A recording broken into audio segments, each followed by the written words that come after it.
வணக்கம். நாம் இன்றைக்கி பீஸா சாஸ் செய்கிறது எப்படின்னு பார்க்க போகிறோம். பீஸா சாஸ் நம்ம கடையில் அதில் கெமிக்கல் எல்லாம் சேர்ந்து தான் வரும். ஒரு 6 மந்த் இருக்கணுன்னா கண்டிப்பாக அதில் கெமிக்கல் சேர்ந்து தான் வரும். இப்போ நம்ம வீட்டில் இருக்கிற நம்ம கையில் இருக்கிற வீட்டு பொருட்களை வைத்து எப்படி பீஸா சாஸ் செய்கிறதுங்கிறத நம்ம பார்க்க போகிறோம். ஒரு ஈஸியானது. இதுக்கு ஒரு 10 தக்காளி எடுத்துக்கோங்க. அப்புறம் வெங்காயம் 2, பூண்டு ஒரு 2 ஃபுல் பூண்டை நான் உரித்து வச்சுருக்கிறேன். பூண்டு, அப்புறம் தக்காளியை நறுக்கி வேகவும் வச்சுக்கலாம். உங்கள் ஆப்ஷனல் இது. வேக வச்சும் இந்த தக்காளியை யூஸ் பண்ணிக்கலாம், தனியாக நீங்கள் வேக வச்சு யூஸ் பண்ணிக்கலாம். அப்புறமா கொஞ்சம் வினிகர், ஆப்பிள் சீடர் வினிகர் நான் யூஸ் பண்ணுறேன். இது ஆப்ஷனல் தான். உங்களுக்கு வேணும்னா யூஸ் பண்ணிக்கலாம், வேண்டான்னா விட்டுக்கலாம். இதனால் உங்களுக்கு எதுவும் பாதிப்பு எதுவும் கிடையாது. ஆப்பிள் சீடர் வினிகர் நம்ம உடம்புக்கும் நல்லது தான்.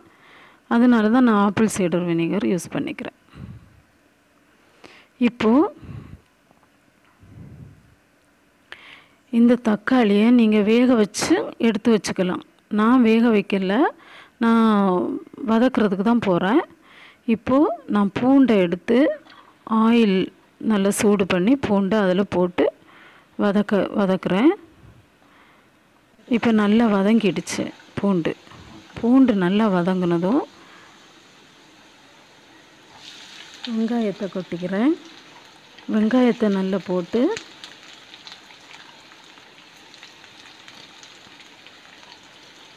வதக்க ஆரம்பிக்கணும். நல்லா இதுக்கு வதங்க வேண்டாம். ஒரு ஆஃப் நல்ல செவக்கிற அளவுக்கு நம்ம வதக்கணும்னு தேவை கிடையாது. பூண்டு அந்த ஸ்மெல் போகிறதுக்காக நான் கொஞ்சம் செவக்க எடுத்துட்டேன். அப்புறம் வெங்காயத்தை ஒரு நார்மல் அளவுக்கு நீங்கள் வதக்கினா போதும். இப்போது இந்த பூண்டும் வெங்காயமே இந்த ஸ்டேஜுக்கு ரொம்ப சிகப்பாக வேணாம், ஒரு நார்மல் அளவுக்கு வந்ததும் தக்காளியை போட்டு மூடி வச்சு வேக வைக்கணும். இல்லை தனியாக நீங்கள் வெளியே குக்கரில் வேக வச்சு 10 தக்காளியும் குக்கரில் வேக வச்சு இங்கே எடுத்து போட்டுக்கலாம். நான் இதுக்கு கூடாலேயே சேர்த்து போட்டு வேக வைக்கிறேன். இது ஆயிலில் வதக்க வேணாம், அப்படியே வதக்காமல் அப்படியே வேக வச்சிடணும். இதுக்கு கூடால சேர்த்து எல்லாம் சேர்ந்து வெந்துடணும். அதுக்காக நான் என்ன பண்ணுறேன்னா இதை மூடி வச்சு வேக விட்டுருக்குறேன். வேக விட்டது இப்போ நல்லா வெந்திருக்கு. இப்போ நல்லா வெந்ததை நம்ம எடுத்து என்ன பண்ணுறேன், திருப்பியும் அதை நல்லா கிளறிட்டே இருங்க. கிளறி இருக்கும்போது இப்போ நம்ம இதில் பெப்பர் தூள் கொஞ்சம் போல்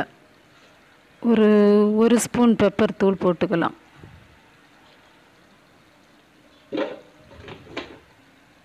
ஒரு ஸ்பூன் பெப்பர் தூள்.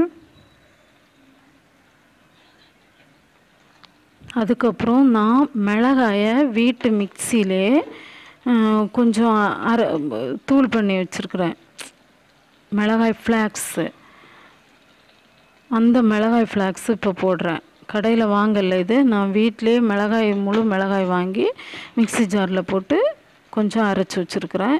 தண்ணி விடாமல் சும்மா அரைச்சி வச்சுருக்கிறேன் அந்த மிளகாய் ஃப்ளாக்ஸு. அதுக்கப்புறம் மிளகாய் தூள் ஒரு ஸ்பூன், நல்லா உங்கள் காரத்துக்கு ஏற்றபடி நீங்கள் இதை போட்டுக்கலாம், யூஸ் பண்ணிக்கலாம்.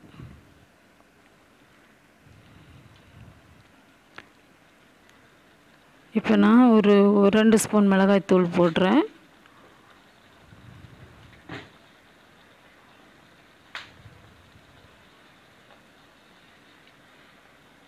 இது மிளகாய் தூள் போட்டதுக்கப்புறம் திரும்பவும் மூடி வச்சு வேக வச்சிடணும்.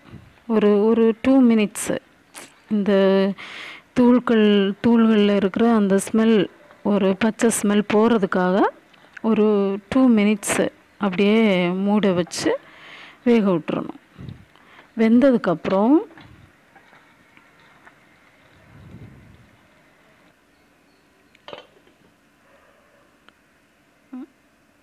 இது இப்போது நம்ம மூடி வச்சு விட்டாச்சு. வேக விட்டது ஒரு 2 மினிட்ஸு.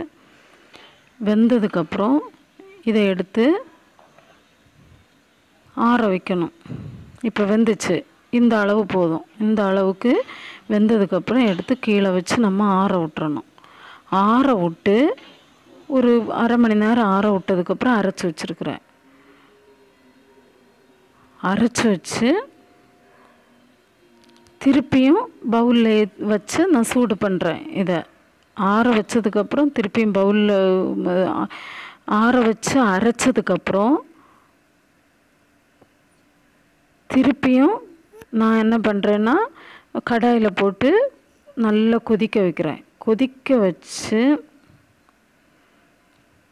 கொதிக்கும்போது அதில் கொஞ்சம் கெச்சப்பு, அப்புறம் அந்த வினிகர், ஆப்பிள் சீடர் வினிகர் நான் வச்சுருந்தேன்ல, அந்த ஆப்பிள் சீடர் வினிகரை இதில் போடுறேன். நான்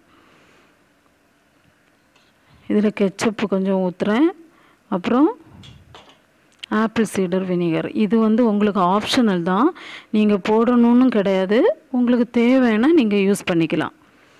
வேண்டான்னு ஒதுக்குறவங்க, எனக்கு ஆப்பிள் சீடர் வினிகர் வேணாம், வெறும் ஹோம் மேட்லேயே போதும்னு சொன்னால் நீங்கள் நார்மலாகவே ஆப்பிள் சீடர் வினிகர் போடாமல் யூஸ் பண்ணிக்கலாம். இப்போ ஆப்பிள் சீடர் வினிகரும் அதில் கொஞ்சம் ஒரு ஸ்பூன் போட்டு நல்லா கிளறி, இது நல்லா அரைச்சதுக்கப்புறம் எடுத்து நான் பண்ணிகிட்ருக்கேன். இதை நல்லா கிளறி கொடுங்க. கிளறினதுக்கப்புறம் திருப்பி எடுத்து நம்ம இதை மாதிரி யூஸ் பண்ணிக்கலாம். இதே போல் வரும். திரும்ப நம்ம பாட்டிலில் வச்சு நம்ம பத்திரப்படுத்திக்கலாம் ஃப்ரிட்ஜில். இது நம்ம கிளாஸ் பாட்டிலில் வச்சுருக்கேன். கிளாஸ் பாட்டிலில் வச்சு நம்ம என்ன பண்ணிக்கலாம்னா ஃப்ரிட்ஜில் பத்திரப்படுத்திக்கலாம். இது ஒரு 6 மந்த் வரைக்கும் நமக்கு யூஸ் ஆகும். 6 மந்த் வரைக்கும் இதை நம்ம யூஸ் பண்ணிக்கலாம். ஒரு பீஸா சாஸ் வெளியே வாங்குறத விட நம்ம வீட்டிலே செஞ்சு நம்ம கைனாலே அதை பரிமாறி சாப்பிட்றது ரொம்ப நல்லது, உடம்புக்கும் நல்லது. கெமிக்கல்ஸ் இல்லாமல் நம்ம யூஸ் பண்ணிக்கலாம். நம்ம வீட்டில் செய்கிறதுனால ஒரு 3 மந்த் நம்ம இதில் வச்சு ஃப்ரிட்ஜில் வச்சு யூஸ் பண்ணிக்கலாம். இது நம்ம அனைவரும் பயன்பெறும்படி. நன்றி.